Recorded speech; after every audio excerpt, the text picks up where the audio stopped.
Thiago Silva to Chelsea is confirmed. It's a one-year deal initially with the option to extend for a further year. It follows his medical, which was completed in Milan. Craig Burley and Shaka Hislop still with me. Craig, how much does this help Chelsea in their quest to challenge the likes of Liverpool and Man City next season?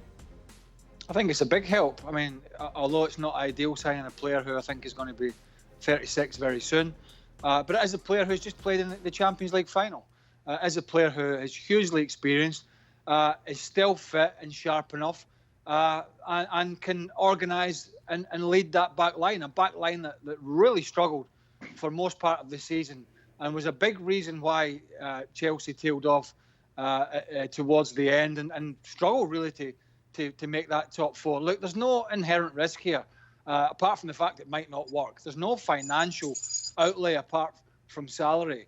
And so I think it's an excellent signing short term when you consider the dearth of real quality centre-halves out there, that almost every top club are chasing the good ones. They're going to cost a lot of money. Chelsea have been spending money in other positions. This, for me, makes absolute sense. And I think Frank Lampard will be hoping that he can bring the organisational qualities that he's brought to club and country over the last decade or so. As Craig mentioned, Shaka, we've seen Chelsea signing player after player, but still no word on a goalkeeper. And it is said that a starting goalkeeper is on their wish list. Yeah, but that was always going to be a bigger problem than I think many suggested, or you would think, given the transfer fee that Chelsea paid for Kepa, given the wages that he'd be on, you have to be prepared to take a huge cut in moving him on and probably pick up a part of his salary. That's easier said than done.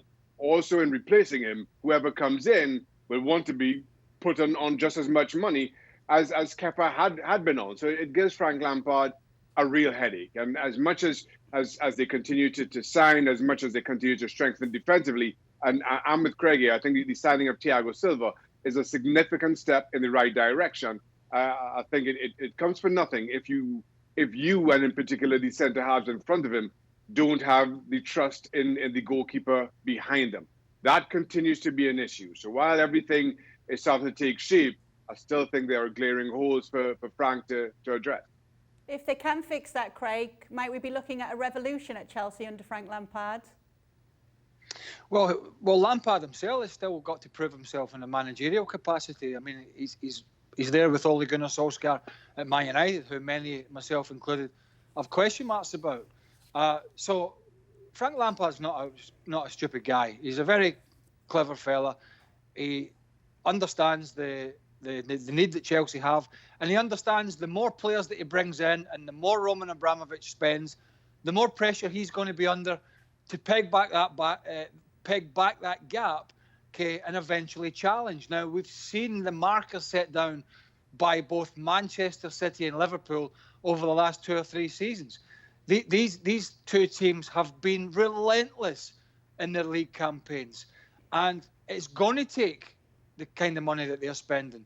It's going to take consistency, and it's going to take a manager who can show he can get the job done.